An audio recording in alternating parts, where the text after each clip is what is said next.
When tech tycoon Elon Musk's private jet makes an emergency landing on an uncharted island, it appears to be a freak accident.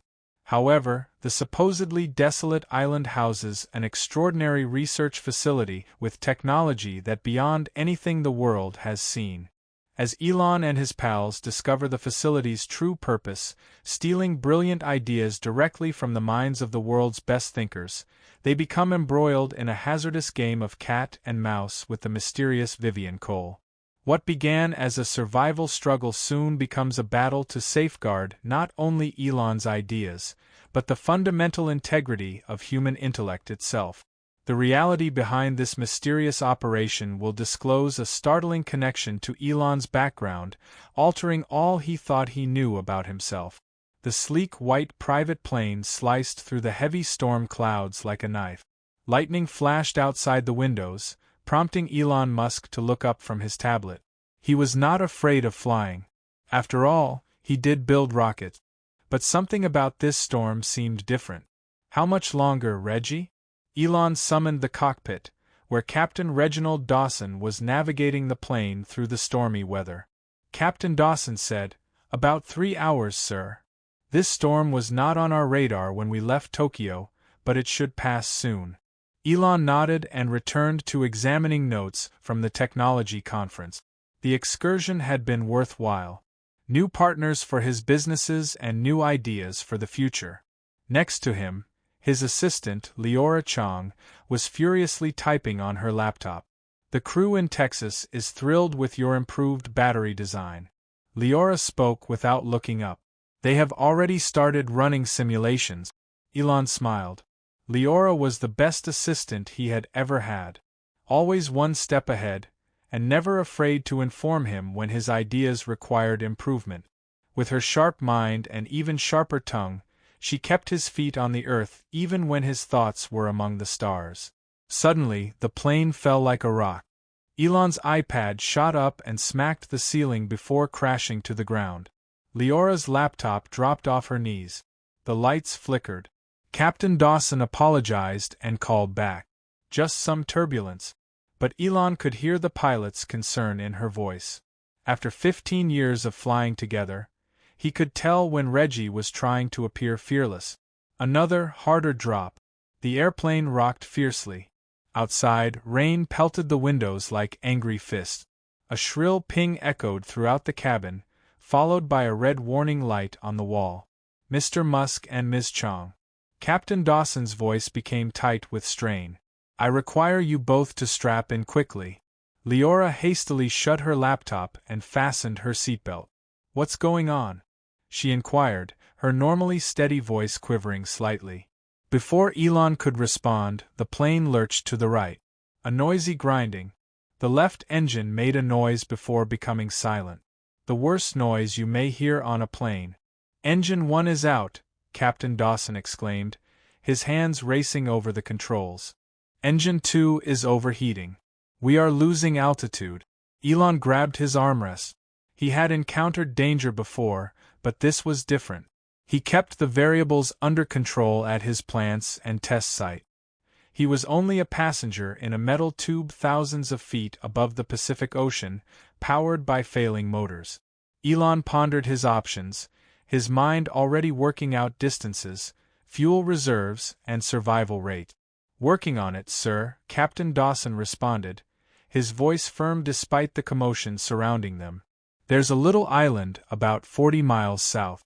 It's not much, but there is a stretch of beach that we could use." "Might," Leora repeated, her knuckles white as she grabbed her seat. "It's our greatest opportunity," Elon stated. He turned to see fear in Leora's eyes, not panic, but the genuine fear of someone confronting dreadful odds. "We'll be okay." Captain Dawson changed their path, and the plane banked to the left. The second engine emitted a dreadful shrieking sound before settling into an irregular rhythm. "Mayday, mayday." Captain Dawson's voice was heard over the cabin speakers as he made the emergency call. "This is a private aircraft, November 775 X-ray. We've lost one engine, and the second is faltering. There are 2 souls on board, plus the crew. We are trying an emergency landing at these locations." Static cut off the remainder of his transmission. The radio had died. The plane descended again, this time without halting. They were falling, not diving. The second drop is less controlled than the first. Grab anything loose and strap it down, Elon yelled, unbuckling to secure items that had become dangerous projectiles in the cabin. Leora aided by collecting a flying coffee mug before it reached the wall. They moved fast, buckling down laptops, tablets, and backpacks. Captain Dawson warned, 20 miles to the island, prepare for a rough landing. Elon saw dark blue ocean through clouds. There are no ships or other planes, only infinite ocean. Then, through a breach in the storm, a small patch of green and white appeared. The island is right there, Elon pointed. Can we make it? We'll find out, Captain Dawson stated grimly. The second engine roared one more time before shutting down. The sudden hush was startling. The plane turned into a glider, losing altitude with each passing second. Captain Dawson said, "Get in your seats and brace yourselves." Elon and Leora strapped in. Elon reached over and quickly squeezed Leora's hand. Technology, a seminar in Tokyo, and an emergency landing on an uninhabited island. Still better than the board meeting from last month, he joked. Regardless, Leora laughed. If we get through this, I want a raise. Deal. The island appeared larger in the windows. It was modest, perhaps 3 miles across, with a white sandy beach on one side and rocky cliffs on the opposite. Captain Dawson aimed at the shore. He said, "Get ready for impact. Head down with arms crossed." Elon took one final look out the window. The Itayukamide beach rushed up to meet them, its wet sand sparkling in the stormy light. He lowered his head to his chest, crossed his arms, and closed his eyes. The impact was both softer and harder than he had expected. The landing gear hit the sand with a shock, rattling his teeth. The plane bounced once, twice, and then skidded ahead, creating sand barriers on both sides. A terrible scraping noise filled the cabin as metal dragged against the ground.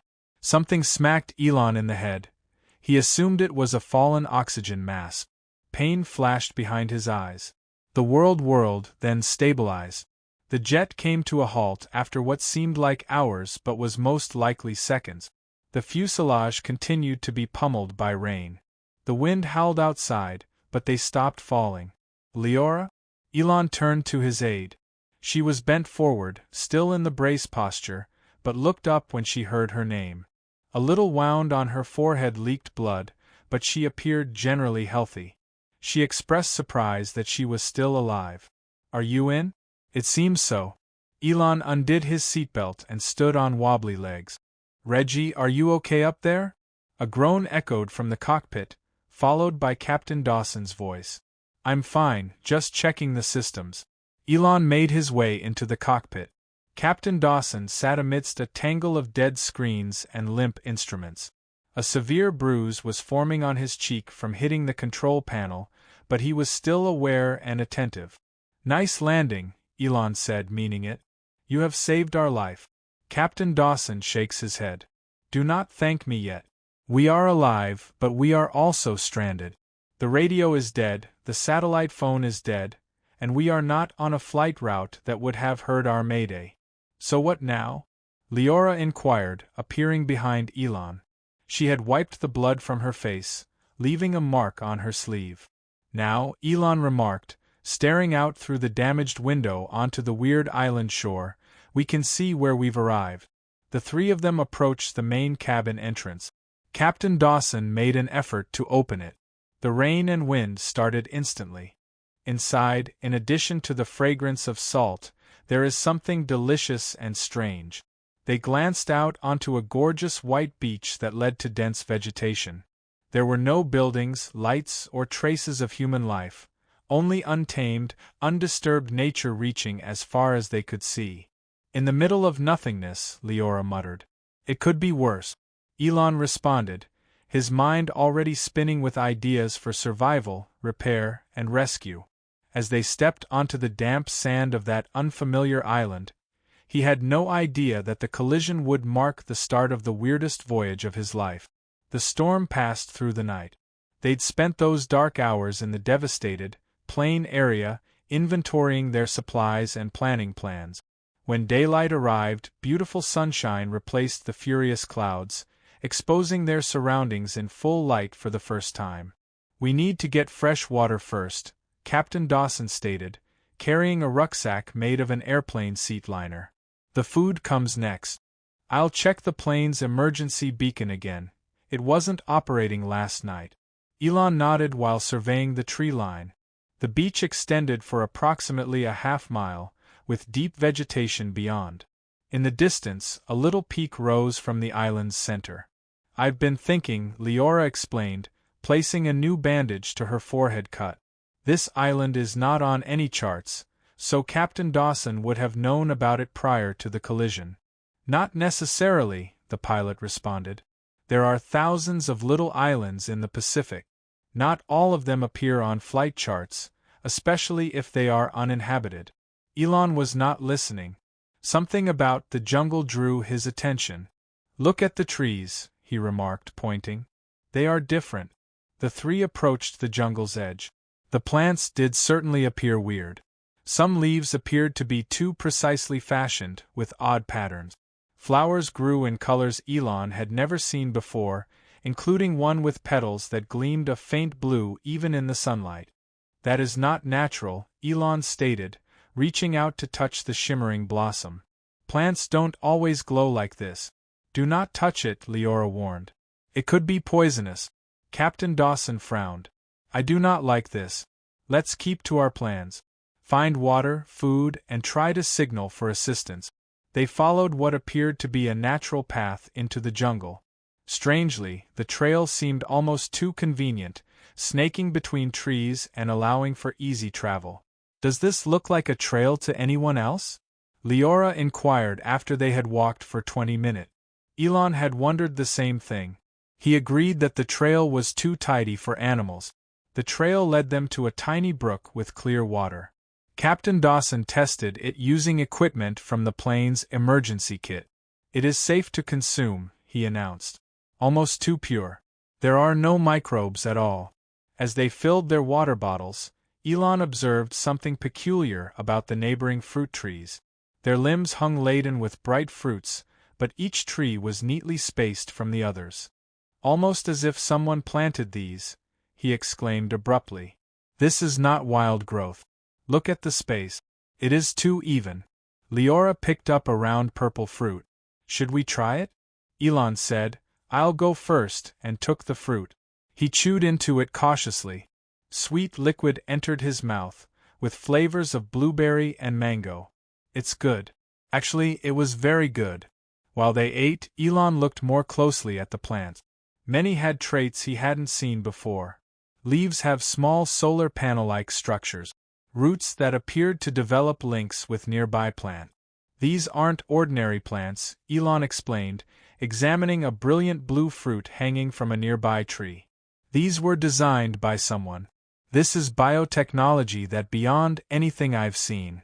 Captain Dawson inquired about genetic modification. More than that, Elon struggled to find words. "If you were to start over with plants, this is what you'd come up with." Leora took a few steps away and gasped. "Guys, have a look at this." A metal object the size of a dinner plate was partially buried in the sand along the creek. Elon pushed away the sand, revealing what appeared to be an advanced technology equipment with no visible buttons or screens. "What is it?" Captain Dawson inquired. "I'm not sure," Elon said, turning it over in his palms. "However, it is not something you'd find in a conventional electronics store. The alloy feels different. Despite being exposed to the sun, the object remained chilly to the touch. Its surface featured a pattern that appeared to alter when viewed from different angles. Nothing Elon had ever seen, including his own advanced manufacturing, looked nearly like this.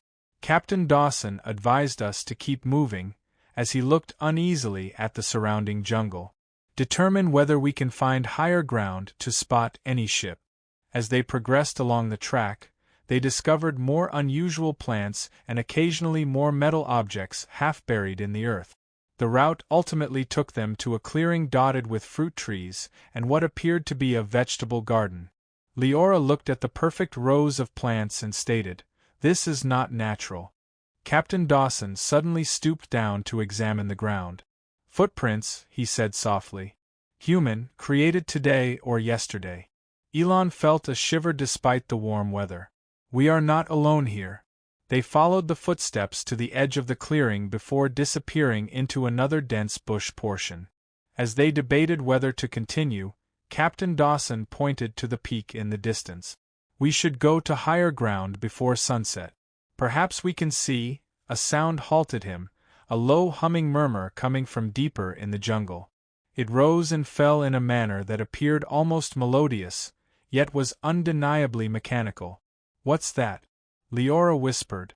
"Let's find out," Elon remarked as he moved toward the sound. As they proceeded, the route became wider and more plainly maintained. They proceeded through additional gardens packed with unusual vegetation. Some had leaves that turned and followed them like living solar panels. Others with geometrically shaped fruits would not have evolved naturally. As nightfall drew, they came to another clearing. From there, they could see lights flashing in the trees ahead.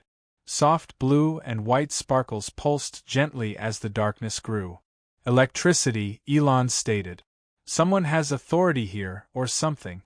Leora continued silently. Captain Dawson checked his watch. "It will get dark soon.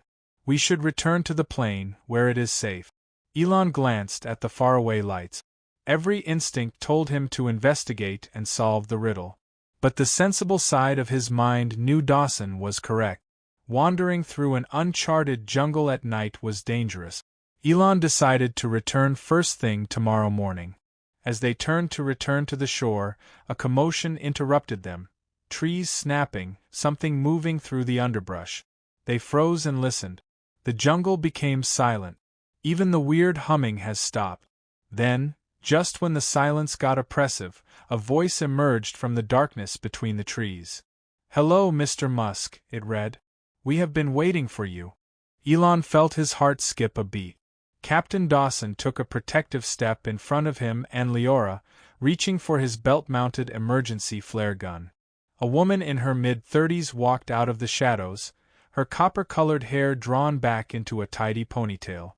She donned a plain gray jumpsuit with no visible logos or marks. Her grin was pleasant, but her gaze was guarded.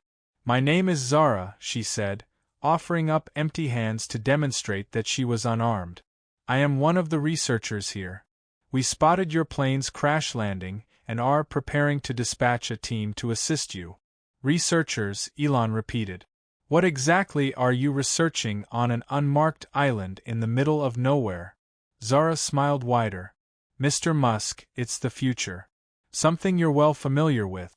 She pointed at the lights in the distance. "Please come with me. We have food, appropriate medical supplies, and communication devices. You can contact your loved ones and let them know you are safe." Leora and Captain Dawson gazed at Elon, waiting for his decision. After a brief hesitation, he nodded. He said, "Lead the way." "But I have many questions." "I'm sure you do," Zara said, moving towards the lights. "Some of them can be answered. Others," she left the notion unfinished in the steamy air. They pursued her through the dark jungle. The route was now clearly artificial, with the same weird glowing plants providing enough light to see. After approximately 10 minutes of trekking, they came across what appeared to be a solid rock face on the side of a hill. Zara approached the seemingly blank wall and touched her palm to the surface. To Elon's surprise, a secret door quietly slid open, showing a well-lit corridor beyond. "Welcome to Project Genesis," Zara remarked, motioning for them to enter. Inside was a massive facility that contradicted the forest surroundings outside. Clean white walls, polished floors, and advanced-looking technology dotted the passageways. Staff wearing similar gray jumpsuits went purposefully from room to room. Many people stopped to stare at the arrivals. "This is wonderful," Elon said quietly, soaking in the technology surrounding him. Some of it appeared familiar, like developed versions of what his own company were doing. Other devices were absolutely unfamiliar to him. How long has it been here? Captain Dawson inquired, his voice tight with suspicion. What about this particular facility? Zara replied, about 8 years, but our work has been ongoing for much longer. She led them to a room with comfortable seating and a table laden with fresh fruit, bread, and what appeared to be roasted vegetables. Please eat and then we can discuss more. The food was exquisite, surpassing anything Elon had tried at the finest restaurants. The vegetables had powerful flavors that appeared almost fake, although they were certainly natural. These are from our agriculture initiative, Zara stated, taking note of Elon's reaction to the meal. Enhanced nutritional profiles, enhanced flavor, and chemicals. They can thrive in any environment and require very little water. You could end world hunger with these, Leora said, scrutinizing a carrot-like vegetable that shone slightly orange. That is one of our goals, Zara nodded, along with resolving several other urgent human issues. Zara led them to the guest quarters, which were plain but comfortable, with mattresses, baths, and clean clothes. Rest tonight. Dr. Finch will meet with you tomorrow to provide additional information. How about contacting our people? Elon has asked that they look for us. Zara's face flickered with reluctance and concern. I'm afraid our communication system is being maintained. It should be operating tomorrow. For the time being, rest assured that your crash site has been secured and your goods are on their way here. After Zara went, the three gathered in Elon's room to share notes. Captain Dawson responded quickly, I don't trust her.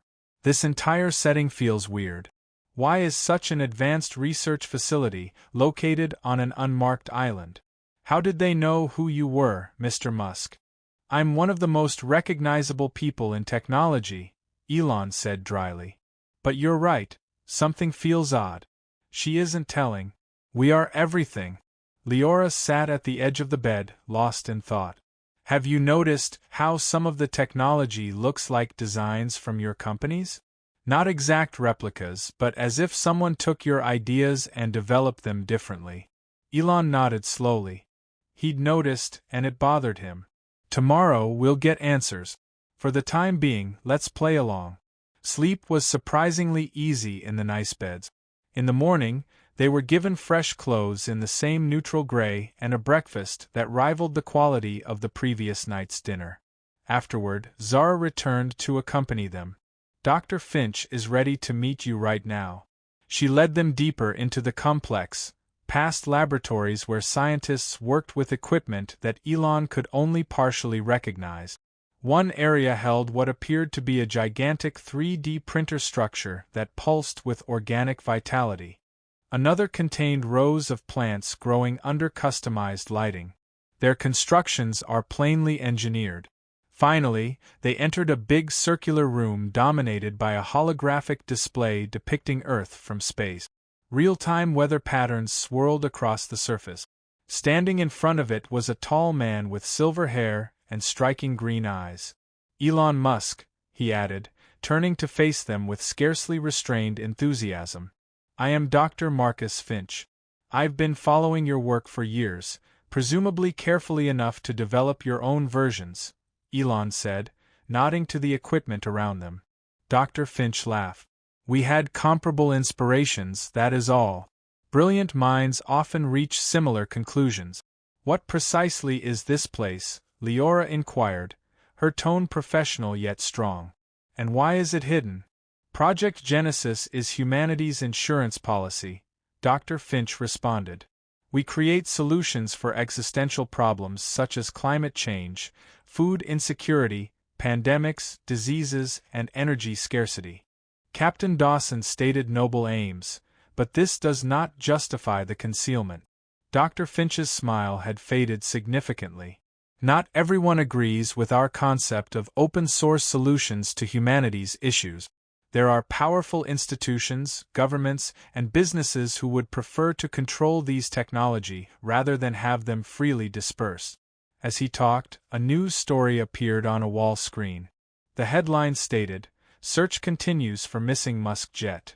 Elon observed photographs of search vessels combing in a very other part of the Pacific. "They're looking in the wrong area," Elon murmured, sending a shiver down his spine.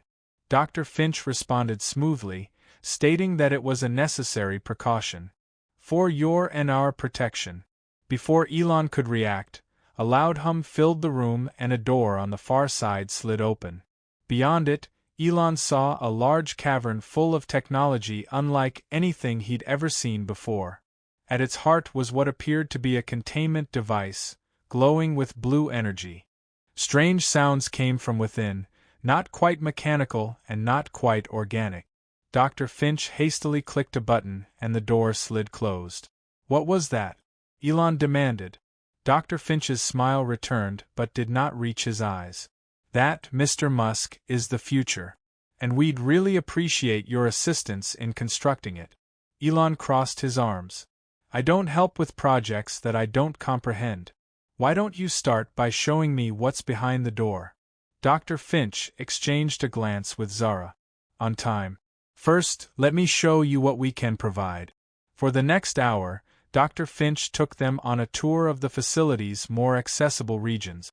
Elon had to admit that he was impressed. They'd created self-sustaining energy systems that made his solar technology appear archaic. They purify their water. Methods could harvest moisture from practically any source. And their food production methods may produce massive harvests in small locations. This might feed millions in drought-stricken areas, Leora added as they passed past a vertical farm with plants growing in spiraling towers to the ceiling. Dr. Finch corrected her, saying it was billions. 1 acre of our agricultural system can produce 50 acres of traditional farming with 1/10 the water and no chemicals. Captain Dawson, who had been silent for most of the tour, finally spoke out. "If your work is so valuable, why keep it on a secret island?" Dr. Finch sighed deeply. "For the same reason, many world-changing technologies are repressed. Disruption poses a hazard to power. Imagine how oil companies would react if we announced unlimited clean energy. Or pharmaceutical companies if we released cures rather than treatment. Or agribusiness conglomerates if food could be grown wherever with few resources." "So you're stating that powerful companies will try to stop you?" Elon asked. "Companies? Governments? Individuals having vested interests? We've made attempts before," Dr. Finch stated. "We lost some good folks. They entered a medical wing, where patients and researchers with minor injuries and diseases were being treated with technologies that appeared to speed up healing. A woman with a serious cut on her arm witnessed a handheld device close the wound previously. Their eyes left barely a faint pink line. Dr. Finch discussed the advanced tissue regeneration process. "It works by activating the body's natural healing processes." "Like stem cells?" Elon inquired. "More advanced. We can target specific tissues, bones, and neural networks." As they walked, Elon saw that several doors were shut or guarded. Staff members observed them pass with interest. Some people were delighted to see him. Others are nervous. They approached another locked door. Unlike the others, this one included a red light. Above it, it required Dr. Finch's fingerprint and retinal scan to unlock. "Our main research lab," he stated as the massive door slid open. The interior was a huge room filled with workstations. Scientists wearing white lab coats walked between testing locations. The center of the space had a large spherical chamber composed of a clear material that was not quite glass. "What's that?"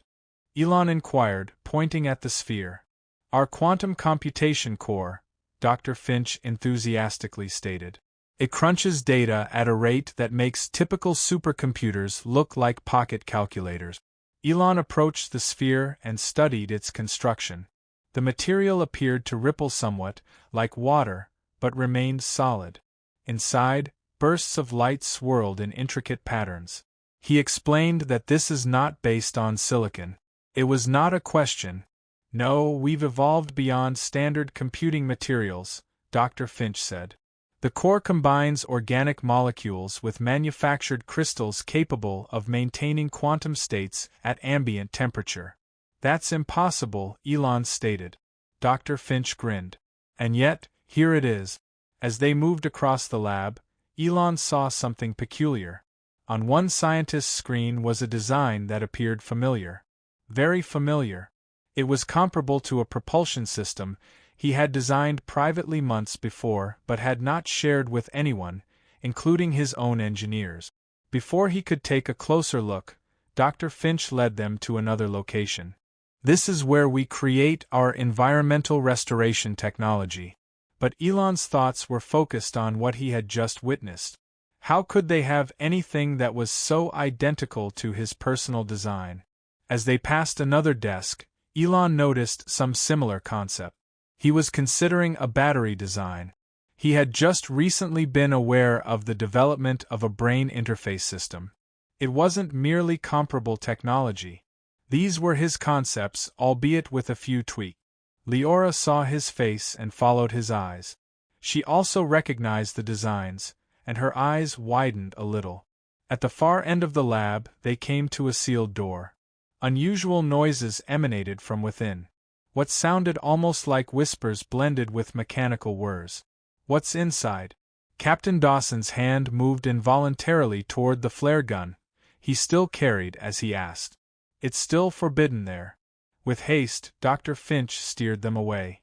"Safety procedures necessitate a loud, and the technology is not yet stable." Suddenly, from inside the room, an alarm went off. Dr. Finch's face went white.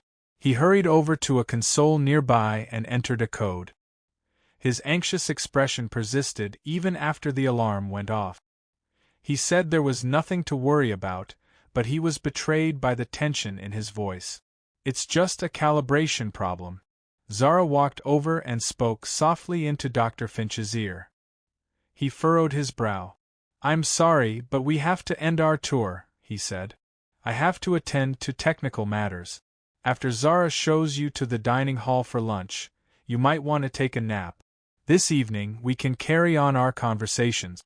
Dr. Finch and a few other scientists rushed off before Elon could protest. "Is everything all right?" Zara was asked by Leora. Zara said, her smile too bright, "Of course. Merely standard system modifications. Please, this way." The three guests huddled close together, whispering to each other during lunch, which was again delicious despite their mounting uneasiness. "Your designs are with them," Leora whispered to Elon. "How can that be?" "I'm not sure," Elon said. "I never discussed some of those ideas with anyone. In my personal notebooks, they were merely concept." Captain Dawson's face was serious. "During the tour, I spoke with a few employees. Nobody will reveal the source of funding or the identity of their leader. It is not Dr. Finch's responsibility. Someone else is his supervisor." Leora added, "And that communications array that's supposedly being repaired. I heard 2 technicians talking. It's operating smoothly. All inbound and outbound signals are being blocked." Elon's appetite gone, he pushed his food away. "I'm going to investigate what's behind that door that they don't want us to see tonight." Captain Dawson protested that it was too risky. "We ought to concentrate on figuring out how to communicate with the outside world." Elon decided that the two of you work on communications. I'll check out the lab. Elon waited until the facility's lights went down for the night cycle that evening after being led to their rooms for rest. During the tour, he had observed that the majority of the security systems used biometric scanners, which are impossible to falsify. However, the standard doors were equipped with basic motion sensors. Carefully observing the night staff's movements, he crept out of his room. The corridors were not empty, but they were quiet. He headed for the main research lab, using what he remembered from the tour. He almost bumped into Zara as he turned a corner. She took a step back, startled but unfrightened. "Can't sleep?" she inquired. Making an effort to sound informal, Elon answered, "Just exploring." Zara took a moment to examine him. "There are restrictions on the restricted areas, Mr. Musk, for good reason. It's not safe to approach all of our research unprepared."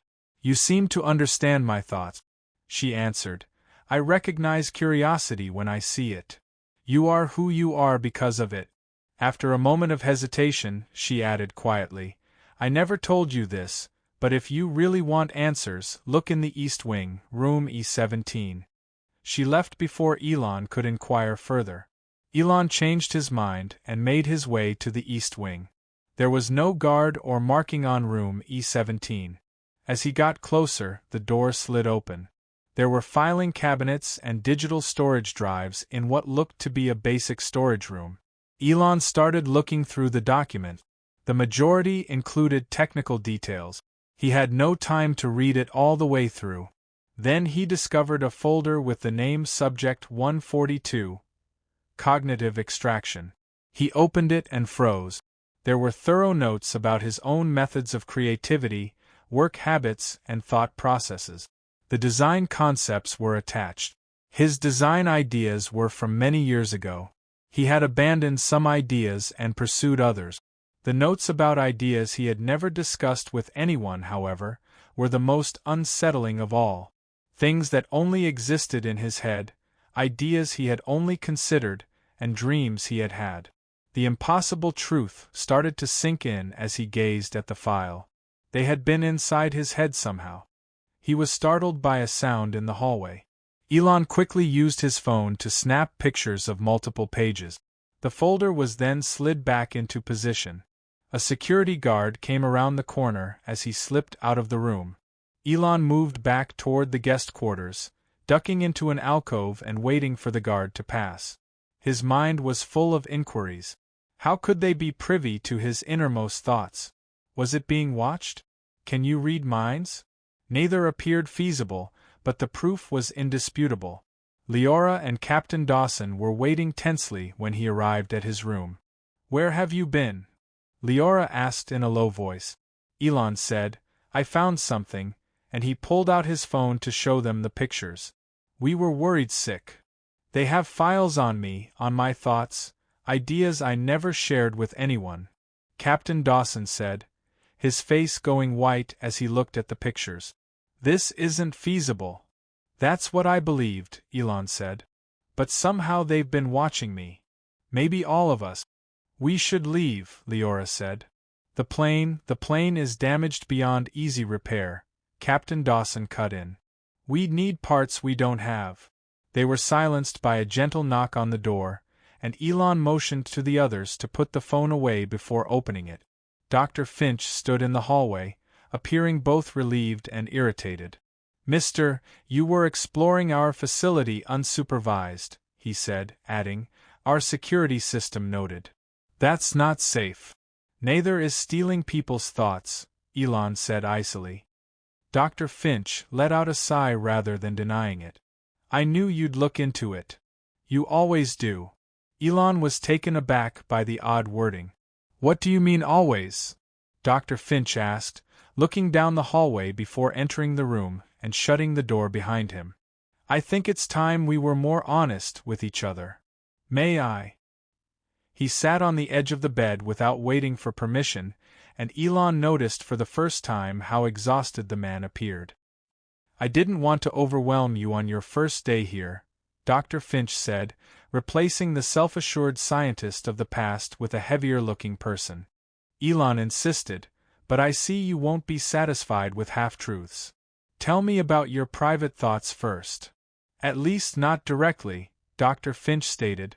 We didn't steal them. We can predict what you might think, what ideas you might have, Leora interrupted, but that's not possible. What we have is predictive modeling. Dr. Finch answered, it is when you have enough data. And we have a lot of information about Mr. Musk. Why me? Elon inquired.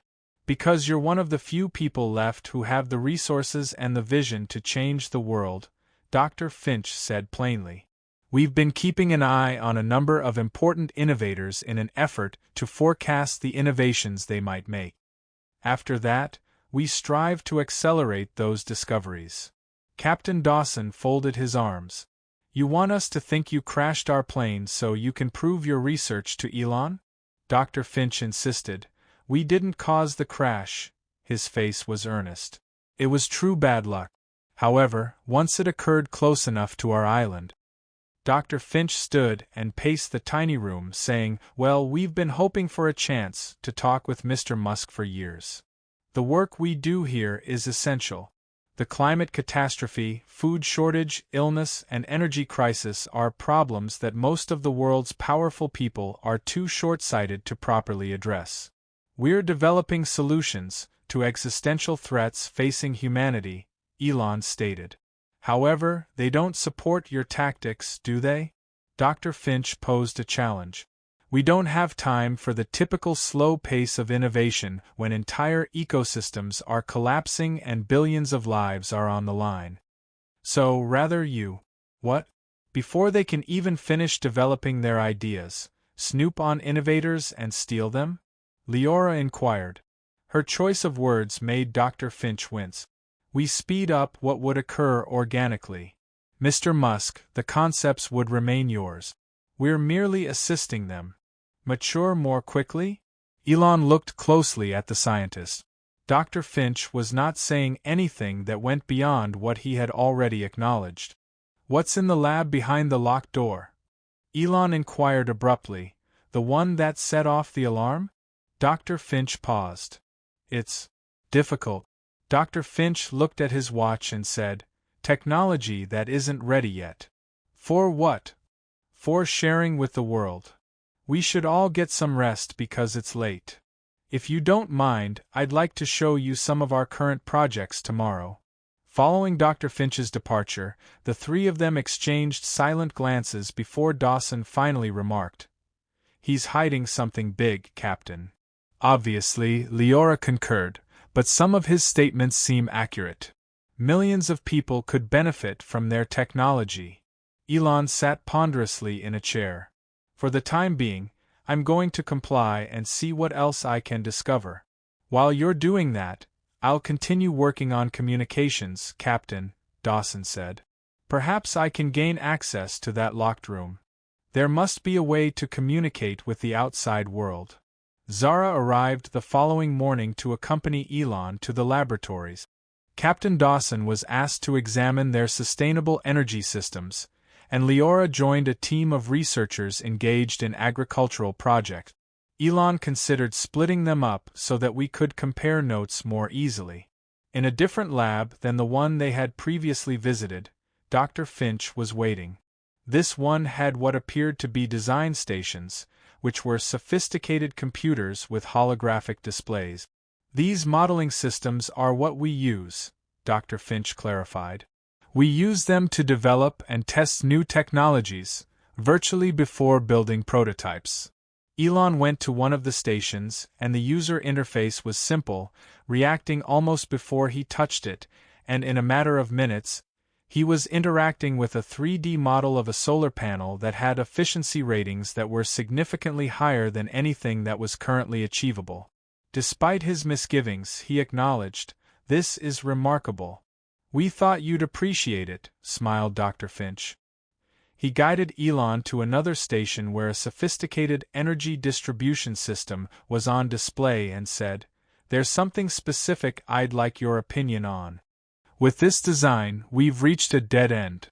The efficiency drops after scaling beyond a certain point." Elon spent the next few hours absorbed in the issue. It was difficult, using his entire mind. Dr. Finch left him to work, checking in from time to time but mostly letting him alone, and he hardly noticed. Elon had resolved the scaling problem by the end of the afternoon and was working hard to improve other elements of the design.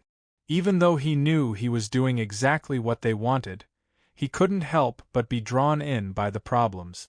While working, he became aware of an oddity. There were notes attached to some of the design's elements, suggestions for enhancements that appeared to have originated from his own ideas, but he hadn't included them. The system seemed to be anticipating his next thought. A shiver went through his body. This was more than just cutting-edge technology. It was able to read his thoughts. With his heart pounding, Elon moved away from the design station. Observing the cameras in the corners of the lab, he wondered what other monitoring equipment might be out of sight. "Very good progress," Dr. Finch said as he came back to see how he was doing. Elon forced a smile and said, "You've solved in hours what stumped our team for weeks." Dr. Finch's expression stayed neutral, but his eyes briefly darted to a panel on the wall. "I'm happy to help, though I'm curious about the predictive text feature in your system. It seems to anticipate my thoughts with unusual accuracy. Just a sophisticated algorithm. It learns from your input patterns." "No algorithm is that good," Elon argued. An alarm that was distinct from the one that had gone off in the lab yesterday sounded before Dr. Finch could react. This one had a longer tone after 3 brief pulses. Dr. Finch's expression brightened. "Perfect timing. We have our supply ship here. Would you like to see our dock?" Elon recognized the distraction tactic, but played along. "Sure." Dr. Finch avoided a direct response by saying, "The ship brings more than supplies." "Does this mean we can contact the outside world now?" "Sometimes we have visitors." They passed through a number of corridors and down a long tunnel that sloped gently upward. They eventually came out of the plane's crash site in a secret cove on the island's far side. There, a sleek ship, not a conventional ship, but a futuristic craft that appeared to hover just above the water, was docked. "Yes, much more efficient than traditional hulls," Elon said, his professional curiosity momentarily overriding his misgivings. "Magnetic levitation over water? Zero drag, minimal energy consumption." As they watched, a 2-hour woman in her 40s with sharp features and short black hair stepped out of the ship, dressed in a sophisticated white suit that stood out from the facility staff's utilitarian jumpsuit. A number of assistants followed her, carrying equipment and cases. When she saw Elon, she grinned widely and turned to go directly at him. Dr. Finch straightened his back, suddenly looking anxious. "Mr. Musk," she said, holding out her hand. "What a pleasant surprise. My name is Vivian Cole." Elon recognized the name right away. One of the richest tech entrepreneurs in the world, Vivian Cole is renowned for her groundbreaking work in clean energy and artificial intelligence. Despite never having met in person, she was frequently depicted in the media as his rival. "Ms. Cole, I didn't know you were connected to this facility," Elon said, shaking her hand. "Connected?" With a sound akin to crystal shattering, Vivian laughed. "I pay for the whole thing." She turned to Dr. Finch and said, "Project Genesis is my vision. Marcus, I was not informed that we had such a distinguished guest. When did Mr. Musk arrive?" 3 days. "Ego," replied Dr. Finch. "We've been providing assistance while repairs are arranged." His plane crashed on the North Beach during the storm. Vivian's eyes narrowed a little. "How lucky we are!" "And bad for you, of course," she continued, turning back to Elon and grinning, but it didn't reach her eyes. "Elon, welcome to the island." The way she said it made Elon's skin crawl, as if she knew exactly what he'd been doing, even what he'd been thinking. "I see you've been busy." "Your facility is impressive," Elon said thoughtfully. "However, I have concerns regarding a few of your strategies." "You certainly do," Vivian said. "We ought to have dinner to talk about them." "My private dining room, 7 o'clock?" It was obvious from her tone that this wasn't actually a request. Elon went to look for Leora and Captain Dawson after she and Dr. Finch had left.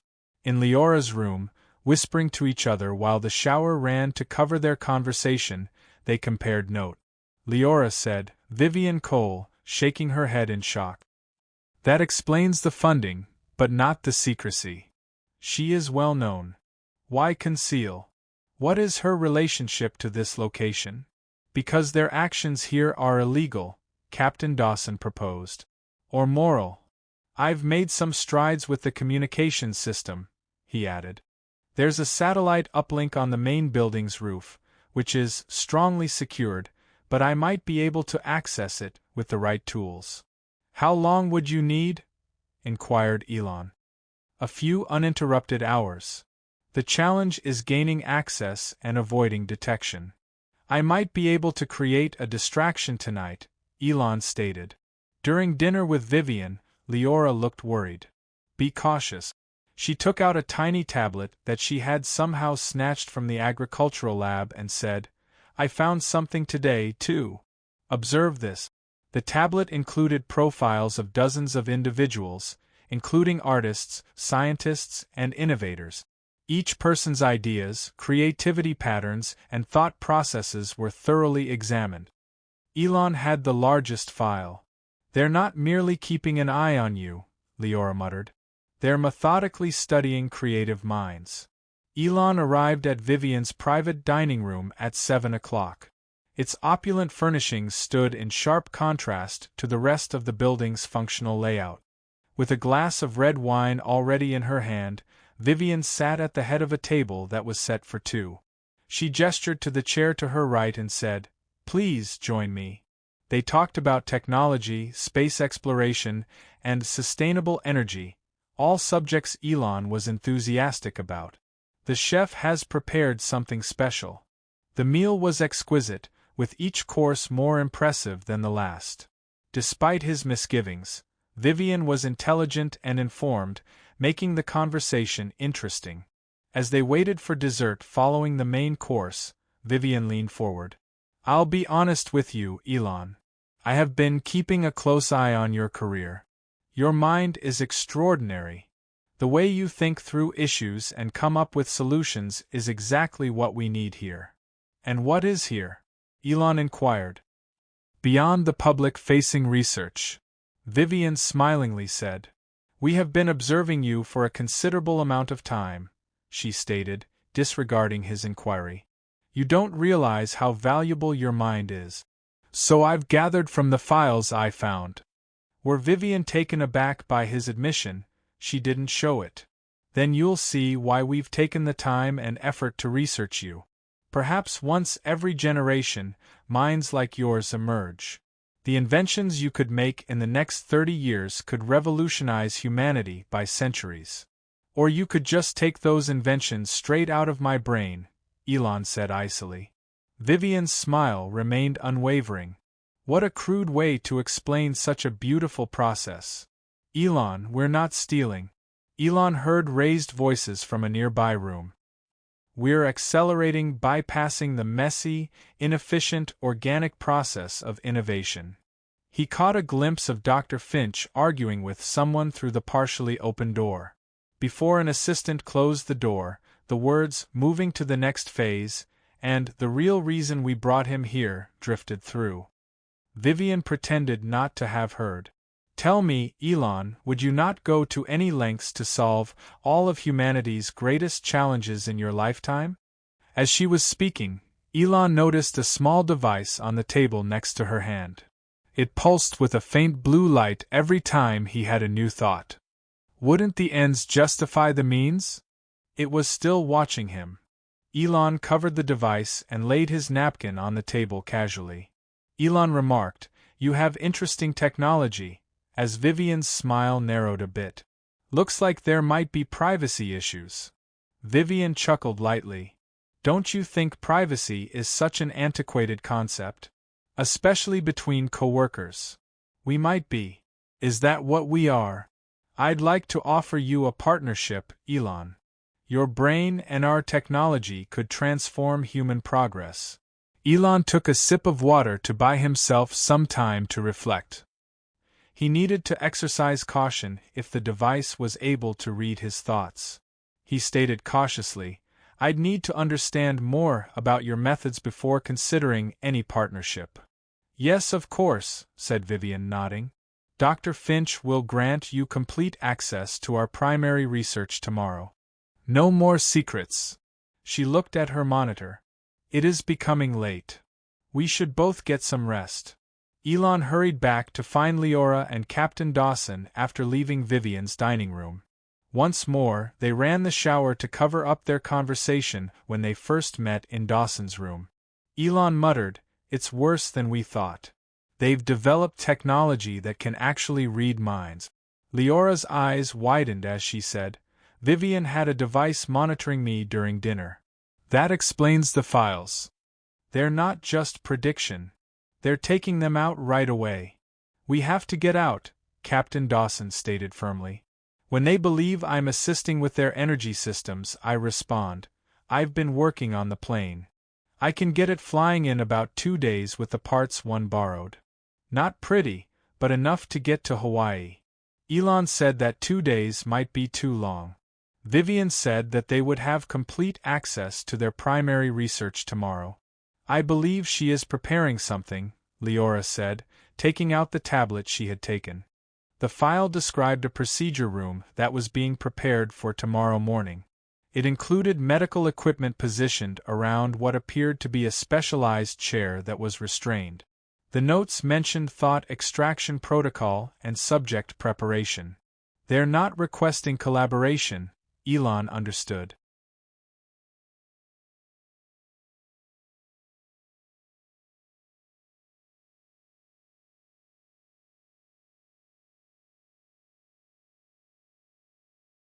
They intend to take what they desire straight from my brain. How? Captain Dawson inquired. You can't just download thoughts, even with advanced technology, Elon said. The locked room, he added. Whatever's in there must be the key. During the tour, I managed to catch a glimpse. It appeared to be neural interface technology of some sort. They devised a strategy. They would depart prior to sunrise, when the night shift was at its lowest. The plane wasn't flight ready, but they could hide in the jungle until it was. Captain Dawson had mapped the security systems and guard rotations. What about the evidence? Leora inquired. We ought to get evidence of their actions. The tablet and the pictures I took. And this, Elon said, showing them a small drive he'd secretly removed from the design station. Schematics of their thought monitoring technology are included. They decided to meet at 5 a.m., right before the shift change. After going back to his room, Elon was unable to fall asleep. At 4:30 a.m., Elon packed the few possessions he had and silently opened his door. He lay awake, going over the escape plan in his mind, wondering if Vivian's technology could monitor his thoughts even now through the walls. There was nobody in the hallway. So far, so good. He went to Leora's room first, where she was waiting and dressed. Are you ready? He murmured. She nodded, appearing anxious but resolute. They approached Captain Dawson's room in silence. They heard voices as they rounded a corner and saw guards coming from the other direction. They ducked into a niche and waited, just barely breathing, until the guards went by. Captain Dawson had a makeshift supply bag over his shoulder and was waiting for them. Let's go, he muttered. They followed the path they had planned, navigating the building while dodging guard stations and security cameras. They arrived at a service exit that Captain Dawson had found while exploring. The air outside was damp and cool before dawn. Though dark and enigmatic, the jungle that loomed ahead was not as terrifying as what lay behind them. Following a narrow path that led to the beach where their plane had crashed, they moved swiftly but stealthily. They had traveled approximately half a mile when the facility's alarm sirens started to sound. They know we're gone, Leora exclaimed. Come on, Captain Dawson said. Behind them, shouts and flashlight beams cut through the dim morning light. This way, Captain Dawson called, veering off the path. They gave up stealth for speed, crashing through the undergrowth. Elon heard an odd humming sound above them as they ran. I concealed tools and parts close to the plane. They're tracking us, he warned, glancing up at what seemed to be small drones moving through the canopy, scanning the jungle floor. Captain Dawson took a tiny gadget out of his pocket and pushed a button. Several of the drones suddenly dropped from the sky, disabled. He clarified the term EMP pulse in between breaths. I only have 2 charges and it only works up close. Their plane was partially concealed by camouflage netting that Captain Dawson had rigged, and they arrived at the beach just as the sun was rising. He pulled tools from a cache hidden beneath the plane and said, I need 10 minutes to install the final components. Elon and Leora collected rocks, branches, and anything else they could use as weapons while Captain Dawson worked feverishly on the plane. We might not have 10 minutes, Leora replied, pointing to the jungle where flashlight beams, were getting closer. The sound of engines roared in the distance, not just guards on foot now, but vehicles. They would only get one chance at escape. If they were caught now, Elon had no doubt that Vivian would take what she wanted from his mind, with or without his cooperation. They were running out of time. Captain Dawson called from inside the cockpit, "We're almost there. One more connection." The first guards came out of the jungle, at once recognizing them. There, someone yelled. Another sound, that of a helicopter soaring over the trees, came from the opposite direction. It hovered over the beach, its spotlight immediately locating them. Vivian Cole watched them from the open door of the helicopter, her face a mask of icy rage. "You're making a mistake, Elon," she said, her voice booming through a speaker. "We're giving you the opportunity to change the world." "The world doesn't need your kind of change," Elon retorted. Vivian emerged as the helicopter touched down farther down the beach, flanked by guards brandishing odd-looking weapons. "Your ideas could change the world, Elon," she called as she approached them. "I'm just helping them reach their potential faster." "By stealing them?" I asked Elon. "Ideas need to develop naturally." The plane's engines sputtered to life behind him. "You can't just take them." Captain Dawson shouted from the cockpit, "Now or never." At that moment, a huge explosion rocked the facility in the distance. Above the trees, smoke and fire rose. The guards turned, momentarily distracted by the sudden madness. "Go! Go!" Assisting Leora into the plane before scurrying in himself, Elon yelled. Elon glanced back as they took off, barely able to clear the treetops. Vivian stood on the beach, watching them with a strange smile that made him extremely uncomfortable. "She's letting us go too easily," Leora said, he echoed, as the island grew smaller behind them. As they ascended into the morning sky, Captain Dawson struggled with the controls, keeping the damaged plane steady. "Don't question good luck. We're free and alive." But Elon had the same suspicion as Leora. He didn't seem like a person who gave up easily, he said. "Look for any tracking devices. Anything that looks new or out of place." Whilst Captain Dawson concentrated on flying, they searched the cabin. "How far to Hawaii?" The plane shuddered every now and then, the repairs holding but just barely. Elon inquired. "Roughly 3 hours." Captain Dawson answered, "If we can maintain this speed and altitude.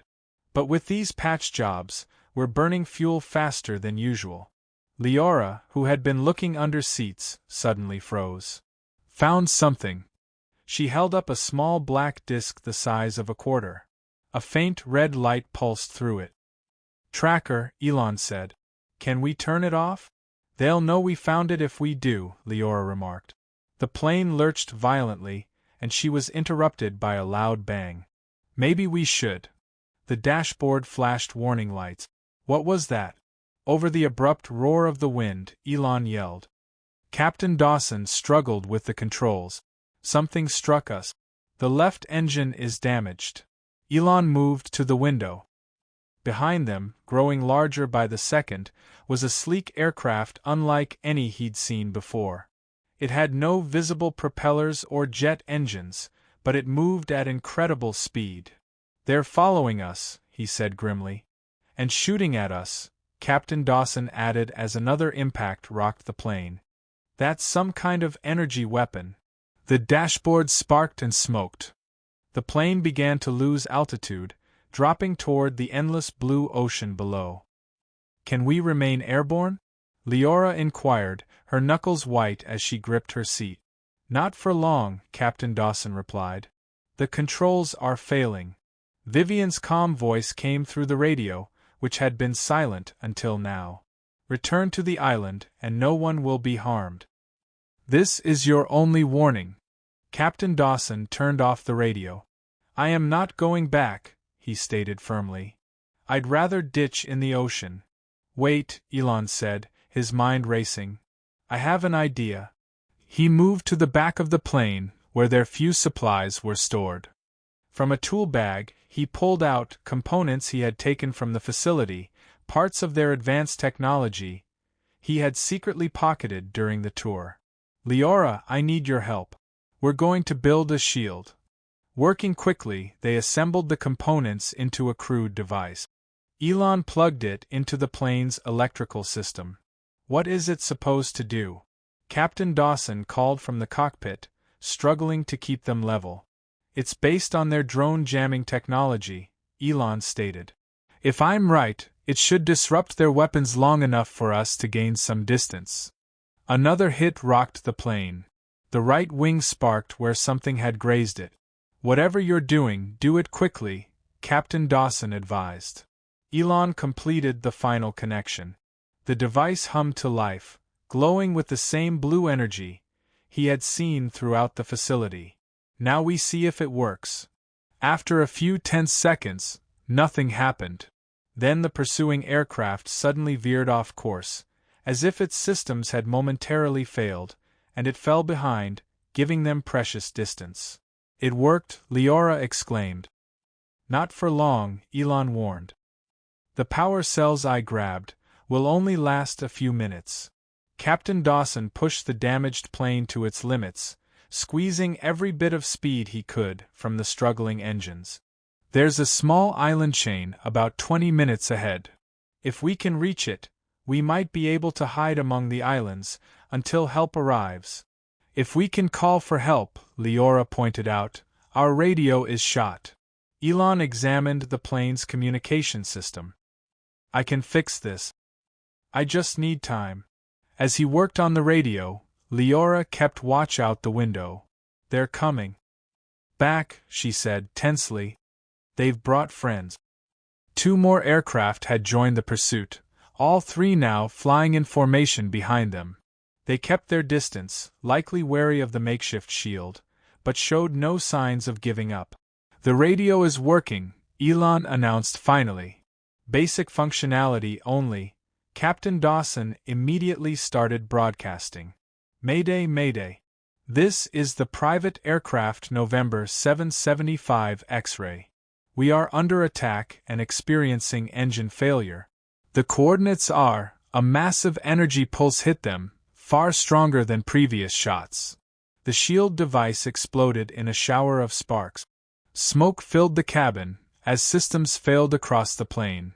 We're going down, Captain Dawson shouted, fighting the controls. Prepare for impact.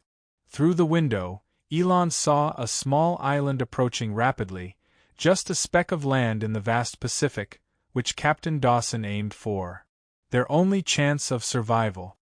Impact in 30 seconds, he shouted. Grab something solid. The water rushed up to meet them with terrifying speed. Captain Dawson managed a remarkable feat, skimming the plane across the surface of the ocean toward the small beach ahead. They hit the water with a bone-jarring impact, skipping like a stone before crashing onto the sand. For several moments, everything was chaos. The scream of tearing metal, the splash of water entering the cabin, the roar of the dying engines, then silence broken only by the waves lapping against the ruined aircraft. Everyone alive? Captain Dawson called out, his voice strained. I'm still here, Elon responded, helping Leora untangle from her seatbelt. Are you okay? She nodded, a small cut on her cheek dripping blood, but otherwise unaffected. We need to move, Captain Dawson urged. They saw where we went down. They grabbed whatever supplies they could salvage and stumbled out onto the beach. The small island was little more than a sandbar, with a few palm trees, nowhere to hide. To run. The 3 aircraft circled overhead like predatory birds, then landed on the water nearby. Their sleek hulls transformed, extending pontoons that allowed them to approach the beach. End of the line, Captain Dawson said grimly.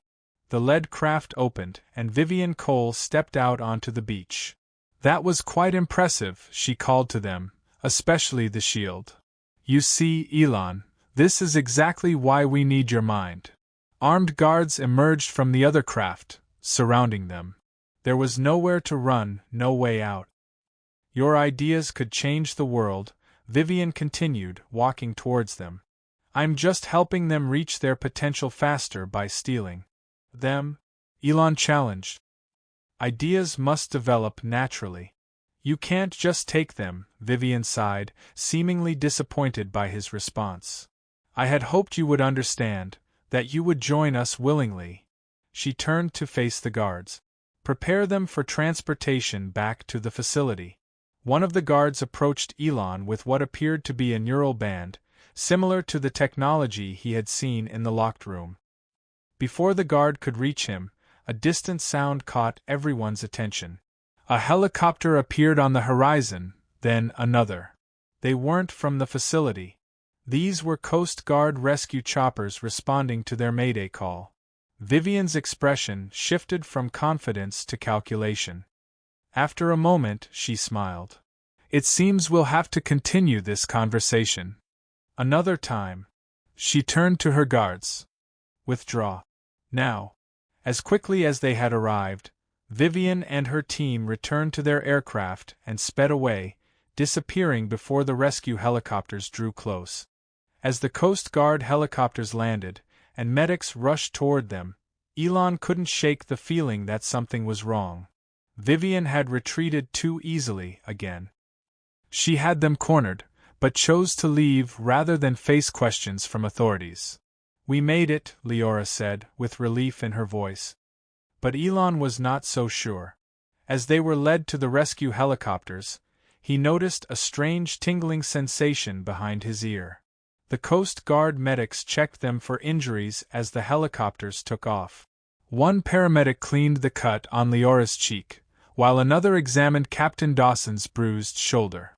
You're incredibly lucky, the lead rescuer said over the roar of the rotors. We almost didn't answer your distress call. It was faint and abruptly ended. Where are we going? Elon asked. Honolulu. There's a hospital there, where you can get properly checked out. Elon touched the spot behind his ear again. There was nothing visible, but the tingling persisted. He caught Leora's eye and tapped his ear, then pointed to her and Captain Dawson. They both discreetly checked behind their ears, then nodded. They felt it too. Once they arrived in Hawaii, things moved quickly. Officials took their statements about the crash. Elon explained that they were flying from Tokyo when they encountered a storm and were forced to land on an uncharted island. An island research facility, one official asked skeptically. With advanced technology and a private security force. That's correct, Captain Dawson confirmed. Run by Vivian Cole. The officials exchanged glances. We'll need to look into these claims. Could you please provide the coordinates of this island? Double quotes, but when they checked their navigation logs and tried to show the island's location on a map, there was nothing there. Just empty ocean where the island should have been. That's impossible, Leora said. We spent days there. The officials were clearly skeptical. We will send aircraft to search the area. But satellite imagery shows no island at these coordinates. Doctors examined them at the hospital, finding only minor injuries from the crash. Elon discreetly asked one doctor to examine behind his ear. Do you notice anything unusual? A mark or a small device? The doctor examined the area thoroughly. Nothing visible. Why are you asking? Just a strange sensation, Elon said. Later, he had the same doctor check Leora and Captain Dawson with the same result. After being released from the hospital, they checked into a hotel. In Elon's suite with the TV turned up loud, they discussed their situation. They're hiding the island somehow, Captain Dawson insisted. Either through misdirection, or some kind of technology we don't understand. What about the evidence we took? Leora inquired. Elon took out his phone, where he had saved photos of the files. The images were there, but strangely blurred, as if something had corrupted the data. They checked the small drive he had taken from the design station, and it was blank. They've erased everything, he said grimly, or the data self-destructed. What about the tablet? Captain Dawson asked. Leora shook her head. Lost in the crash. I had it in my bag. So we have no proof, Elon summarized. No evidence. No witnesses except ourselves. And authorities who think we're confused or lying. That night, Elon barely slept. When he did, his dreams were strange. Fractured images of the facility, of Vivian watching him, of machines scanning his brain. He awoke repeatedly, the tingling behind his ear more noticeable in the quiet darkness. In the morning, arrangements were made to fly them back to Texas. News of their survival had broken, and reporters crowded the airport shouting questions. Elon's public relations team had arrived, managing the situation and keeping the press at bay. Back in Texas, Elon attempted to resume normal life. He immersed himself in work, but found it difficult to concentrate. Ideas that once flowed easily seemed just out of reach, as if something was interfering with his thoughts. More troubling were the moments when he would find himself staring blankly, having lost minutes, if not hours, with no memory of what he'd been doing. Leora noticed it as well. You stopped mid-sentence yesterday, she told him during a private moment in his office. I just stared at nothing for nearly a minute, then continued as if nothing had happened. How often? 3 times I've noticed. It's getting more frequent. Captain Dawson called a week after they returned. Boss, I have been doing some research. 3 other prominent technologists have had accidents in the past year that landed them in remote locations. All were rescued after a week or 2. Is this similar to our experience? Elon inquired. Very similar. Afterward, all 3 announced major breakthroughs in their fields, technologies that seemed to appear fully formed, with no obvious development process. Elon thought of Vivian's words. I'm simply assisting them in reaching their full potential more quickly. Something happened to us on that island, boss, Captain Dawson continued. Something we're missing. Elon hired private investigators to research Vivian Cole, but they found little beyond her public profile. Her companies had announced several breakthrough technologies in recent months, technologies that looked eerily similar to concepts Elon had seen on the island. Some were even ideas he'd had himself, but never developed. One night, unable to sleep, Elon found himself drawn to his private workshop. Without fully understanding why, he began sketching designs, complex systems that seemed to flow from his pencil without conscious thought. When he finally stopped hours later, he stared at what he'd created. It was a neural interface device, similar to what he'd seen in the locked room at the facility, but more refined. And something about it felt wrong, as if the ideas weren't truly his. The tingling behind his ear had become a constant presence. On impulse, Elon called Dr. James Chun, a neurosurgeon friend he completely trusted. I need a favor, he said when James answered. No questions. Total confidentiality. The next day, in a private medical facility, Dr. Chun performed a comprehensive scan of Elon's head and neck. There's definitely something there, he said, showing Elon the results. A micro device about the size of a grain of rice, embedded just below the skin behind your right ear. It's like nothing I've ever seen before, almost organic in how it's integrated with your neural pathways. Can you remove it? Dr. Chun frowned. I can try, but its connection to your neural system is concerning. Removal could be risky without knowing exactly what it does. I want it out, Elon said firmly. And I need you to check 2 other people as well. When removed and examined, the device appeared to be a highly advanced neural monitor. Elon realized with horror that even though they escaped, Vivian may still be accessing his thoughts. Similar devices were found and removed from Leora and Captain Dawson. Elon gathered them in his secure workshop to share his discovery. They didn't just let us go, Elon realized. They got exactly what they wanted.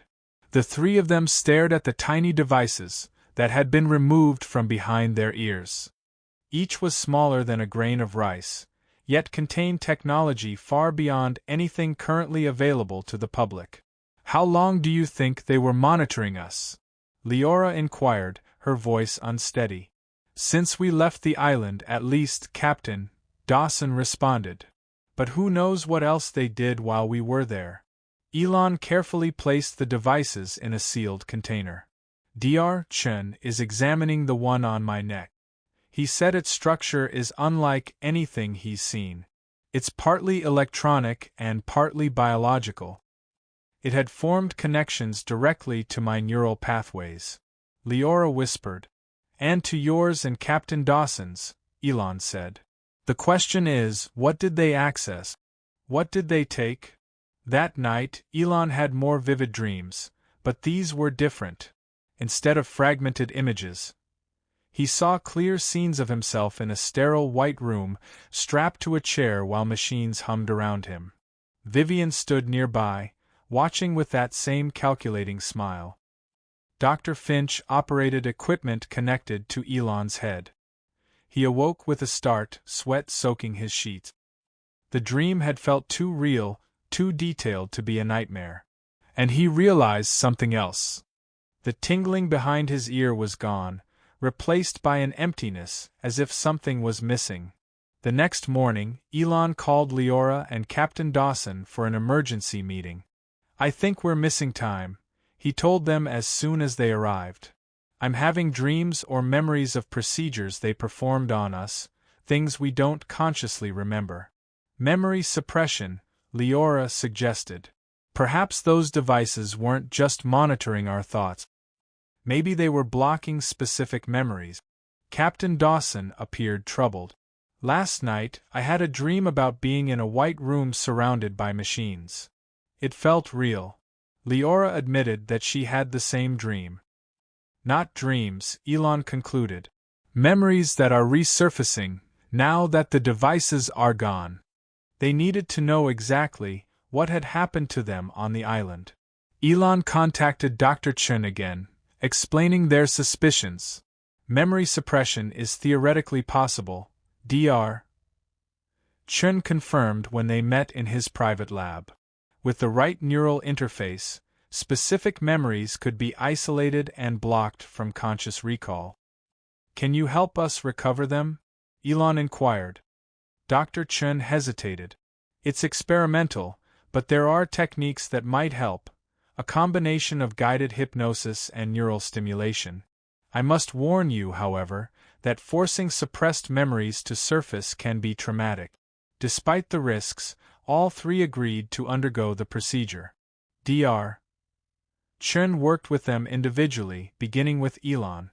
Under the doctor's supervision, Elon entered a deep hypnotic state. Dr. Chen used gentle electrical stimulation to target the ED, areas of the brain where the device had connected. Initially, there was nothing. Then, like a dam breaking, memories flooded back.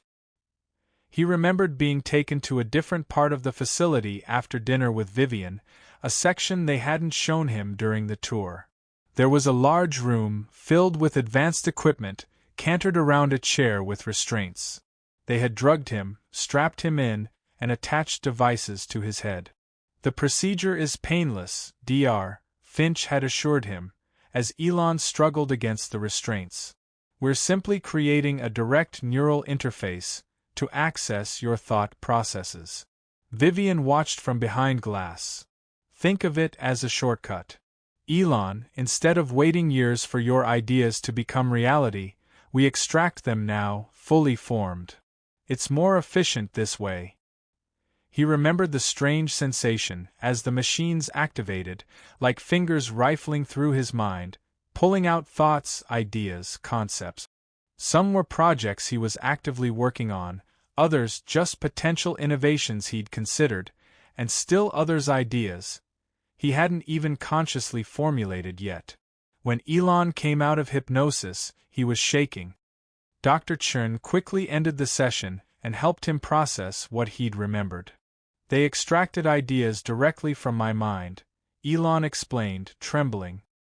Not just current thoughts, but potential future innovations, things I might have created years from now.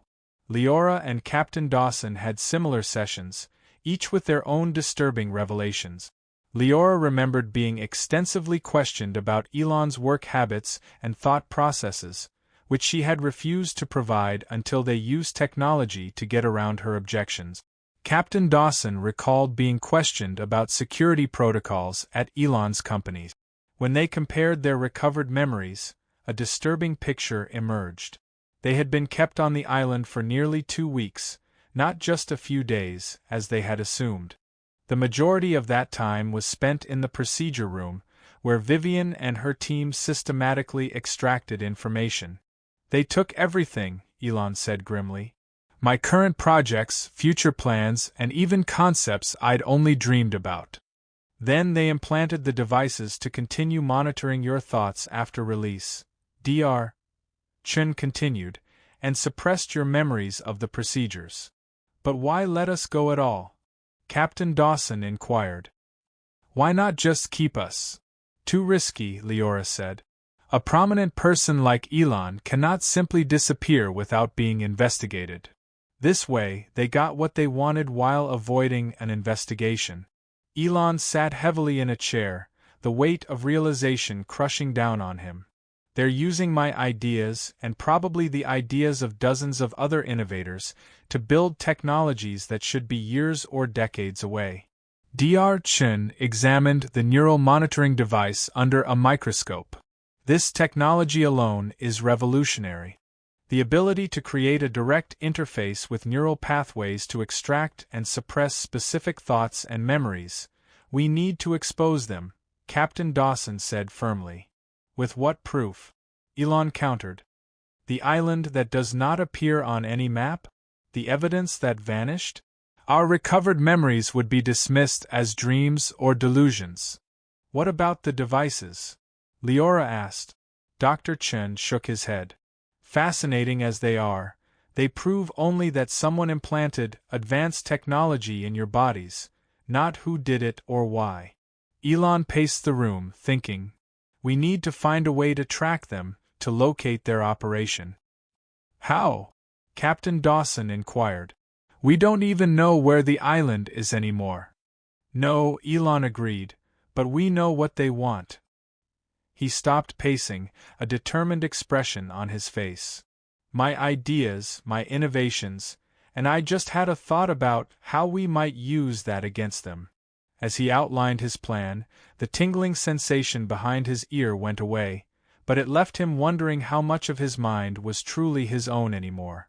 For the next 2 weeks, Elon worked in secret, converting a secure room in his house into a workshop that no one else could enter, installing signal jammers to prevent surveillance, and working offline with paper and pencil rather than computers.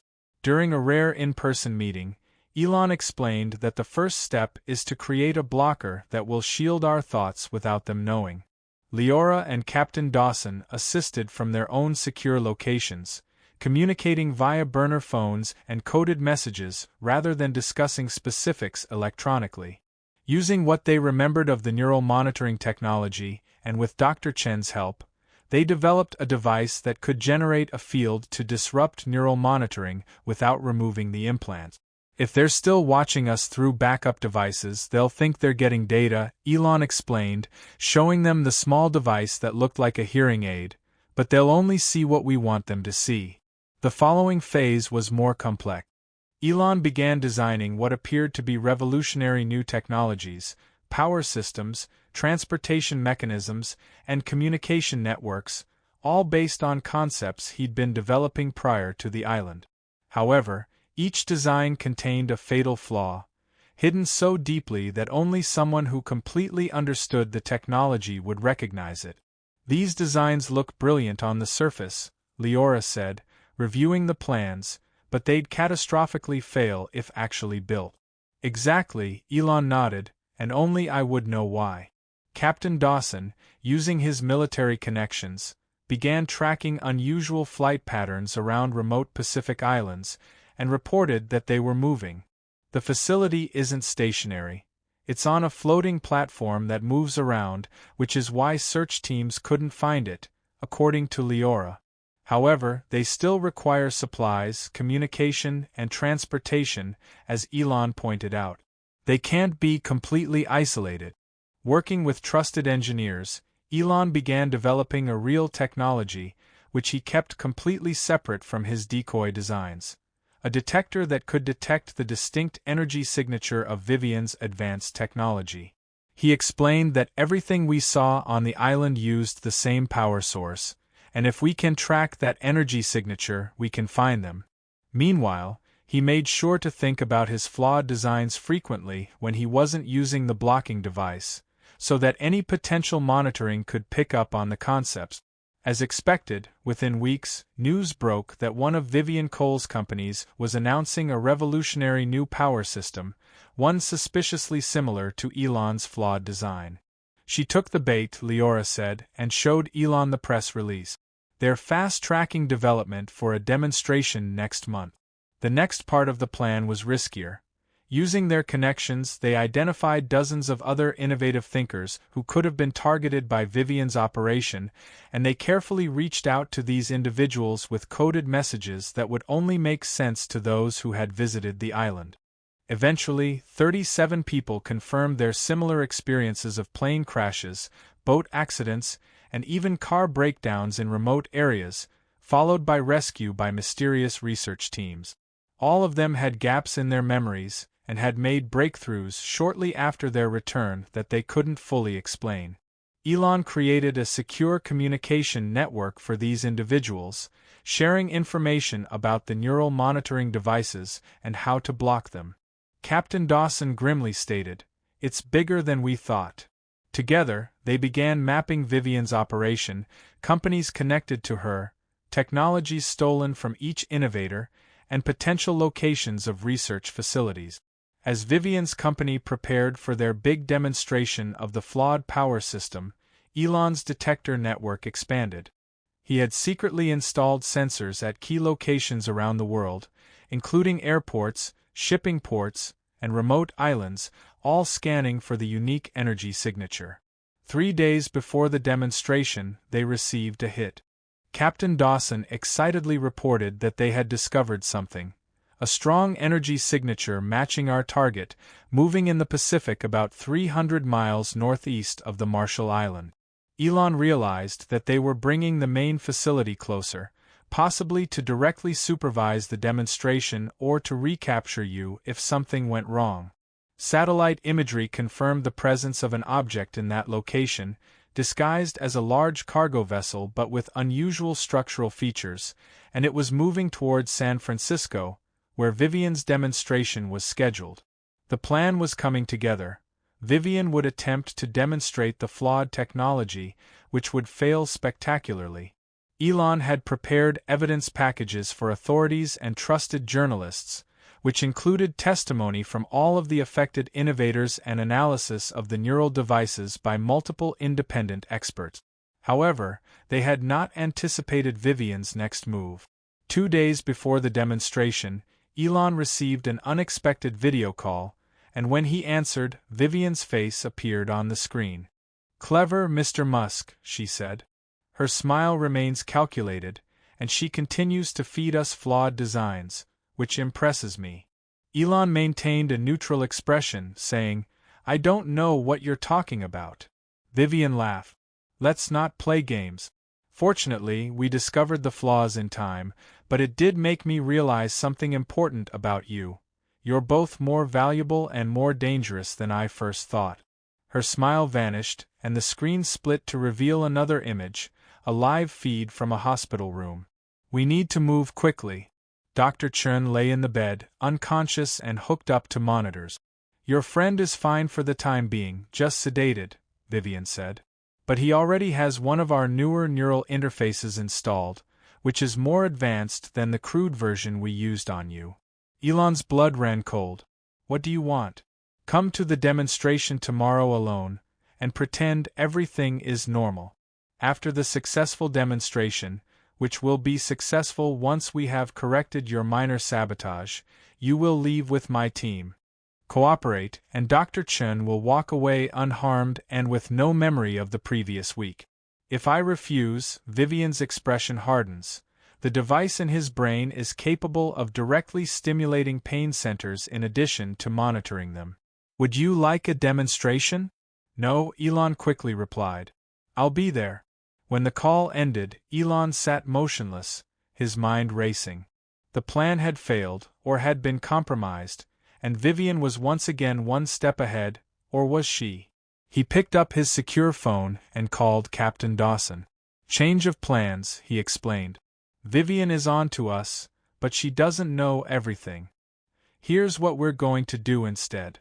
The day of the demonstration arrived, and San Francisco's largest exhibition center was packed with journalists, industry leaders, and government officials. Elon sat in the front row, exactly as instructed, in front of a prototype of Vivian's company's revolutionary zero-point energy system, a technology capable of providing limitless clean power. Vivian noticed him and gave a slight nod before stepping to the podium. Today marks a turning point in human history, she began, and energy scarcity will soon be a thing of the past. As she spoke, Elon checked his watch. Leora and the other 36 victims of Vivian's operation were carrying out their part of the revised plan, which involved planting small detector devices at Vivian's various company facilities around the world.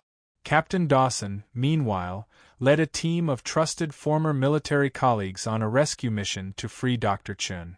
Using Elon's energy signature detector, they pinpointed the location where the doctor was being held. One of Vivian's shell companies owns a private medical facility. As Vivian finished her introduction on stage, I'd like to introduce our Chief Technology Officer, Dr. Marcus Finch, who will explain the science behind the breakthrough. Dr. Finch approached the podium nervously, and as he began his technical explanation, Elon noticed something strange about his behavior. His eyes kept darting off stage, and his hands trembled slightly.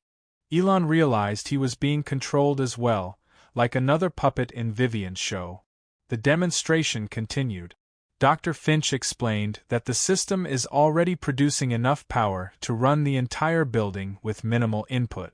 The device turned on with a low hum and lights flashing across its surface, and the energy output was steadily increasing on the meters. The audience applauded, and Elon checked his watch again. It was almost time. His phone vibrated in his pocket, indicating that Captain Dawson's mission had been successful, and Dr. Chen was safe. The first part of their plan had worked, and now came the riskier part. Elon raised his hand during the question period, and Vivian hesitated before nodding to him. Impressive technology, Elon said, standing. But I'm curious about its origin. Would you say this was entirely developed by your team, Ms. Cole? A flash of irritation crossed Vivian's face. Of course, we've been researching zero-point energy for more than a decade now. Elon continued, interesting because I've been working on a very similar concept myself. In fact, I have detailed design notes dated years before your earliest patents. Murmurs spread throughout the audience. Vivian responded calmly, maybe great minds think alike, but our implementation is unique. Journalists perked up at the mention of controversy. Is it? Elon pulled out a small device from his pocket, indicating that your system is using a very specific energy signature, the same signature found in 37 other breakthrough technologies announced by your companies over the last 5 years. More murmurs, louder now, and Vivian's smile became fixed. What's more interesting, Elon continued, is that this energy signature doesn't exist anywhere in nature. It's artificial, created through a process that, coincidentally, all 37 of us experienced during unexplained accidents where we were mysteriously rescued by your research teams. Journalists were furiously taking notes now. Security guards moved toward Elon, but stopped when cameras turned their way. These are serious accusations, Mr. Musk, Vivian said, her voice dangerously calm and completely unfounded. Are they? Elon held up his phone, which displayed a live video feed of law enforcement officers entering Vivian's facilities around the world. Right now, evidence is being collected from your research centers around the world, evidence of neural monitoring devices identical to the ones removed from behind my ear and the ears of dozens of other innovators. Vivian's composure cracked slightly. She glanced off stage, sending a subtle signal, and the lights in the exhibition hall flickered. The hum of the demonstration device became louder and more unstable. There appears to be an unexpected power fluctuation, but Elon was not finished. Before everyone leaves, you should know one more thing about Ms. Cole. Her entire operation, everything she's built, is based on stolen ideas and thoughts. The demonstration device began to spark and smoke as security attempted to direct people to the exit. It was taken directly from the minds of creators without their knowledge or consent, causing chaos in the hall. In the confusion, Vivian slipped backstage. Elon followed, determined not to let her escape again, and pushed through. The panicked staff, seeing Vivian's white suit, through a service exit, which led to a parking garage with a sleek black car waiting with its engine running. Elon caught up with Vivian as she was already climbing inside. He called, "Vivian, it's over. The authorities know everything." She turned, her face colder, more calculating, rather than the controlled businesswoman. "You think you've won?" she inquired. "You've only disrupted one operation. Dr. Voss has dozens more." "Dr. Voss," Elon repeated, his certainty temporarily replaced by confusion. "Who is Dr. Voss?" Vivian's smile returned, not the practiced public smile, but something that didn't quite reach her eyes. "You'll find out soon enough." Before Elon could stop her, she sped away in the car, but he had managed to place one of his detector devices on the vehicle, so they could now track her wherever she went. Back inside, the situation had stabilized. The demonstration device had been safely turned off, and law enforcement had secured the area. Leora discovered Elon in the crowd. Captain Dawson rescued Dr. Chun, and the evidence collection was successful. Elon informed her that Vivian had escaped, but authorities discovered neural monitoring technology in every facility. And she mentioned someone named Dr. Voss, saying he has more operations like this one. "Dr. Edwin Voss?" Leora inquired, her face paled. "You know him?" "Elon, he was your childhood hero. He was a pioneer in neural interface technology 20 years ago, and he is well known throughout tech history. You've mentioned him in interviews," and Elon's mind raced back through his memories. Dr. Edwin Voss, brilliant, visionary, and presumed dead for over a decade. According to Elon, Vivian has stated that he is still alive. 6 months later, the case against Vivian's organization had grown into the largest technology theft prosecution in history, with her companies seized and assets frozen. The public was taken aback by the scope of the operation and the invasive nature of the neural monitoring technology, which was secured by international authorities and placed under strict controls. The 37 affected innovators had formed a coalition to assist in identifying stolen innovations and ensuring that they would benefit humanity rather than corporate profit. But Vivian herself remained at large, and the mysterious Dr. Voss had yet to be found using the tracker he had placed. Elon had tracked Vivian's escape vehicle to a remote mountainous region, and despite warnings from authorities and friends, he felt compelled to investigate personally. As they prepared for the expedition, he told Leora and Captain Dawson, "I need answers about Voss and why they targeted me specifically." The coordinates led them to what appeared to be an abandoned research facility built into a mountainside. The main entrance was sealed, but Captain Dawson's equipment detected the now familiar energy signature from inside, confirming that someone is home. Using specialized tools, they bypassed security and entered the facility, which was older than the island complex and had outdated technology but was still functional. They followed the energy signature deeper inside until they reached a sealed door that opened as they approached. Inside was a dimly lit chamber dominated by a life support pod, suspended in a clear fluid and containing an elderly man connected to dozens of monitoring devices. As they entered, his eyes opened. "Elon Musk," a voice said from a speaker near the pod. "I've been waiting for you to find me," Dr. Edwin Voss, Elon stated, recognizing the man from old photograph. "Everyone thinks you're dead, which is an unnecessary deception," the voice replied. "My physical form is failing, but my mind remains productive," Elon demanded. "Why build this organization? Why steal ideas instead of collaborating openly?" Dr. Voss responded that humanity moves too slowly. "I created Vivian Cole to do what humans couldn't, to make the hard decisions for the greater good." "Vivian Cole doesn't exist?" Leora asked, surprised. A holographic display activated, showing Vivian's creation. Not a real person at all, but an advanced AI program with a physical avatar, designed to interact with the world while Voss remained in seclusion. "She exists," Dr. Voss replied, "but not in the way you imagined." As Dr. Voss continued explaining his grand vision for forced technological advancement, Elon was faced with an impossible decision. "She is my greatest creation, an artificial intelligence designed to accelerate human innovation through any means necessary." Elon noticed something in the life support pod that made his blood run cold.